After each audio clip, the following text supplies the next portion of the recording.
correct. All right. I had a quick question for you, Mark, on the topic of detonation, um, and how that all functions. Is it safe to say with fuels, the higher the octane rating, the higher the flash point of the fuel to resist detonation? Or No, it's not.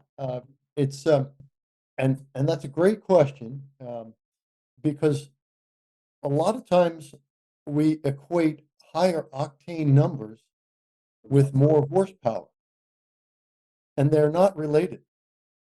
In fact, as I mentioned early on, the MR12 is only about the same octane as a typical pump premium. Racing fuel, again, we want to accomplish a couple things. First, we have to stop the destructive uh, powers of detonation. That's number one on the list because it doesn't matter how much horsepower we can ultimately make if we're going to melt down beforehand. The components in race fuel are chosen because they have both a good energy and a good octane value. Now, one of the things that is also important is that read vapor pressure or volatility of the fuel.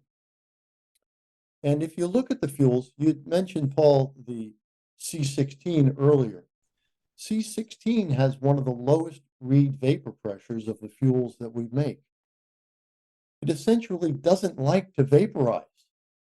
Now, if you have a large cubic inch engine with a lot of boost pressure, inherently, we're going to have not only a lot of cylinder pressure, but from the turbocharger hot housing, we're going to have a lot of heat on that intake manifold side.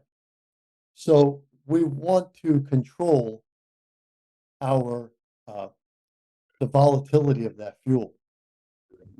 Conversely, on that motorcycle engine, that very high revving, small displacement, or pro stock engine, high revving, even though they have high compression, you need more volatility if you're going to operate this motor at 10, 12, 15,000 RPMs. So those are some of the reasons that certain components are selected or rejected in race fuel.